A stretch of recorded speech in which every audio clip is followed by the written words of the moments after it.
పైచులకు విగ్రహాలు పెట్టారు, అందులో మంది ఒకటి. మనం అందరం అప్రిషియేట్ చేయాలి. ఇక్కడే కాదు, ప్రతి గదిలో లైట్ ఉండాలి, ప్రతి చోట వినాయకుడు ఉండాలి. గణేష్ నిమజ్జనం అంటే ప్రపంచ రికార్డ్ హైదరాబాద్ సిటీది. కోర్టు కూడా ఏం చెప్పింది, ట్యాంక్ బండ్లో వేసుకొని తీరాల్సింది, వేరే మార్గం లేదు మీకు అని చెప్పింది నిమజ్జనాన్ని. ఇది మనం హిందువులందరూ ఐక్యంగా ఉంటే సాధించుకునే హక్కు మనకది. మీరందరూ బ్రహ్మాండంగా ఇట్లాగే చెయ్యాలి. దీనికంటే ముందు నా విజ్ఞప్తి ఏంటంటే, అన్యత ఎవరు భావించవద్దు. ప్రతి వాళ్ళకి నచ్చిన రాజకీయ పార్టీలు ఉంటాయి, మనమే వాళ్ళకి కాదని గౌరవిస్తాం వాళ్ళు. కానీ ఇట్లా హిందూ బంధువులందరినీ ఒక చోట కలిగే అవకాశం మీకు ఇటువంటి బాలగంగాధర్ తిలక్ మొదలుపెట్టిన అద్భుతమైన ఉద్యమంతో మనలో కొద్దిగా జాగృతి వచ్చింది. ఇది నిలుపుకోవాలంటే మీరందరూ కూడా భాజపా కుటుంబ సభ్యులు కావాలి, పార్టీ సభ్యులు కమ్మని చెప్పడంలా. చాలా డిఫరెన్స్ రెండింటికి. భాజపా పార్టీ సభ్యత్వం అంటే మేము 100 రూపాయలు కట్టి చేస్తాం. కుటుంబ సభ్యులు అంటే మీరందరూ ఉచితంగా చేరవచ్చు. మీ అందరి మీద భాజపా నీడ ఉంటుంది దేశంలో. దానికి మీరు చేయాల్సిన చిన్న పని వెరీ సింపుల్. నువ్వే చెప్తావు కదా తర్వాత.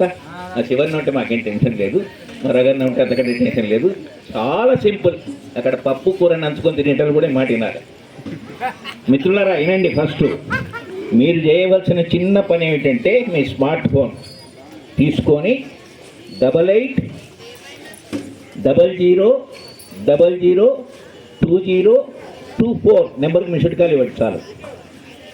అట్లా చేస్తే ఏమవుతుందంటే మీకు ఒక లింక్ వస్తుంది ఢిల్లీ నుంచి.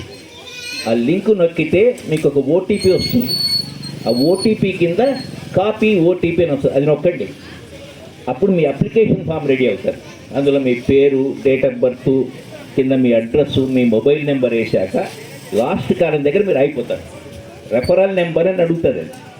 అది మా శివన్ననో మా రగన్న నెంబరే వేసేది. అంటే వారి తరఫున బీజేపీ కుటుంబంలోకి మిమ్మల్ని అందరి ఆహ్వానిస్తూ సభ్యులను చేస్తూ మీకు రక్షణగా భవిష్యత్తులో నిలిచి మీకేమొచ్చినా కూడా నిలుచుకునే వీరులు ఇక్కడ ఉన్నారు కాబట్టి రామంతపూర్లో, వారందరి తరఫున మీరు కుటుంబ సభ్యులు అవుతారు. అవునా కదా? చేస్తారా? గట్టిగా చెప్పాలి. భారత్ మాతాకి ఇంకేం పెట్టిండే కదా.